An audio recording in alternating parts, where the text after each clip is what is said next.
Here's how to victimize your child. Oh, this must be Pencil. Hey Pencil, what's up? Hello, Mr. D. Thank you for FaceTiming me today and being willing to share your perspectives about raising your 6-year-old son Mateo as part of our How to Parent in 2020 series on NNS. My pleasure, Pencil. So tell me about Mateo. Well, his identity is my identity, our identity. Mateo understands his roots, history, and he loves where he comes from. His history is him. Awesome. So my next question is, how important is it for you to educate him on the issues going on right now? So important. He has to understand what our side is thinking. He learns daily about what's going on though. I'm proud of him. He watches NNS all the time. We love you on there, Pencil. And he knows that the news is truth. He also just got his first social media account too. He scrolls through his timeline to stay informed. I tell him all the time, remember, if you see a 5-second clip of a video, don't reserve judgment until seeing the whole video. Develop an opinion now. Pick a side. That's what confidence is. And immediately if he says something we as a people disagree with, I get him to change it. He understands to appreciate and honor his diversity.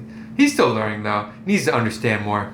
Yeah, of course. So how does Mateo interpret his multiracial identity? Well, I tell him, look, you're privileged or disadvantaged. Pick one. There's no middle ground. But truly, we interpret it for him. It must be so difficult having him grow up in today's world. Wow. I mean, it sure is, man. Sometimes I hear him say a goal like become a pilot or a lawyer or go to college and have to remind him it's not so easy. I mean, big goals are cute, but he can't be naive. Our group doesn't have power right now, so unfortunately there's no power to empower him with. In order to accurately acknowledge the issues going on right now, he must recognize his limits in the present circumstances.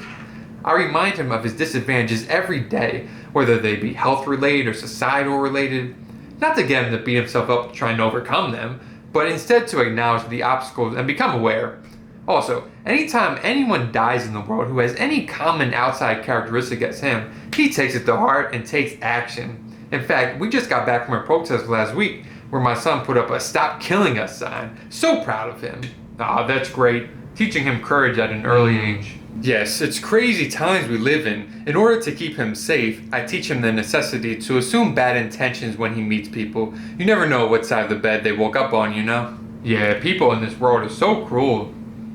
Yeah, and we'll see if people change. I mean, they have all the power right now, not us, so if something bad happens to Mateo, God forbid, he needs to understand it wasn't anything he can do to change it. This will keep happening until the other person changes their behavior. Yes, you're talking about the locus of control concept, right? Yeah, he has to understand that control lies externally with the other person. He has no control for things that happen. It's not his responsibility at all. Better to blame outside circumstances, you know? It's just victim shaming to disagree with that. Yeah, the other side does that. It's like they just want to create more victims. Victim creation, I call it. Totally. I tell my son all the time that, quote, my personality depends on me. My attitude depends on you. When someone says something mean to him, he can't just not let it affect him and use it as motivation to improve or achieve his goals. That's silly.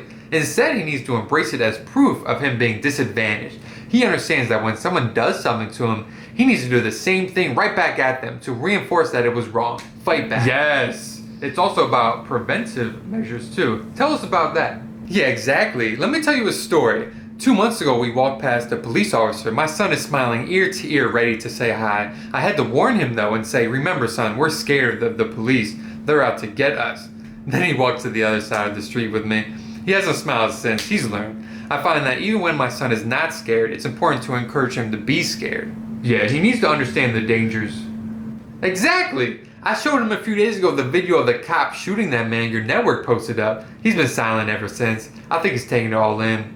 Slowly learning how to be fearful. He hasn't experienced a moment like that yet, but he will, so I need to ingrain the traumatic experience in his memory so he's not surprised when he does experience it.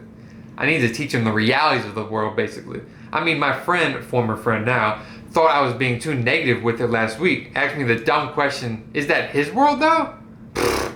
I responded, well, I'm going to make it his world before the world makes it his world. Gotta be proactive. Yeah, that makes sense.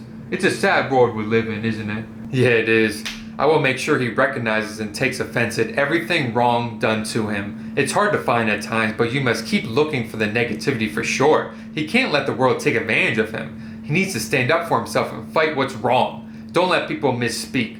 Mateo knows he must work hard at this area of his life. Yes, your child's life matters. He should stand up for himself. His lived experience matters also. Yes, and it's his experience. So it's not a matter of if something wrong is actually done to him, but it's a matter of if he perceives something is wrong done to him. People don't get to tell us what to be offended at. Mateo knows he's always right and to not ever challenge his first thoughts or assumptions. That shows a lack of confidence. I agree. Switching gears, how has the pandemic COVID-19 affected Mateo? Well, we keep him from seeing any friends. We tell him constantly it can kill his grandmom if he's even near another person with the disease. So he just shelters in place. But that's okay. He's busy all day, every day on his phone. Keeps him busy. Plus he learns about what's going on in the world. So how is it during quarantine? It's not too bad. Mateo wants candy bars and pizza every day though. When he whines, I just give him what he wants. No one has time for that. And I want him to have fun too, enjoy life. He deserves to get what he wants all the time. That's how we show him love. Plus, boys shouldn't cry, so giving him what he wants ends the whining right away. Anytime Mateo shows any emotions, I shut it down immediately. He must show strength. Powerful. Anyway, our last question about inspiration and motivation. Who does your son look up to? Wow. He looks up to his fellow brothers and sisters, Pencil, who have gone through struggles, were victims, and perished at the hands of oppression. He aspires to have impact like they once did. Those are people he wears on his shirts, instead of people who have gone through struggles and came out on top to inspire others. I found people that look up to those sort of people are incredibly ignorant of what's going on. How dare someone tell my son he can accomplish anything through big dreams and hard work, right? Ridiculous. Mateo understands that not everyone is destined to be a victor. There are a lot of victims out there and he needs to honor them. Live life in their spirit, you know? Ah, beautiful. As they say, the spirit you walk with is the spirit of your destiny. I hope the same is true for Mateo.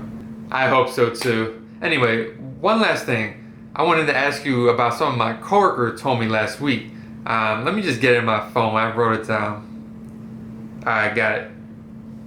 The quote was, "It's not the person directly blowing out a child's candle that is the common tragedy. Instead, it is often the person telling the child there was someone ready to blow out their candle that is." End quote. I don't know what that means. I mean, he's crazy, right? I never blow out my kid's candle on his birthday. Anyway, what's he talking about? No clue. Anyway, thank you for your time, Mr. D. Big D still got it. Big D still got it. Big D still got it. Big D still got it. Ugh. Who is FaceTiming me? Let's see who this is. Hello, this is Mr. D. Hello, this is Pencil Park from NNS News. I wanted to contact you. We did an interview with you 20 years ago as part of our How to Parent in 2020 series. We are following up with you as part of our How the Infamous Year 2020 Affected Children series. Do you have a few minutes? Oh, hi Pencil. I remember you. You interrupted my workout, but sure. Great. So how is your son Mateo doing now?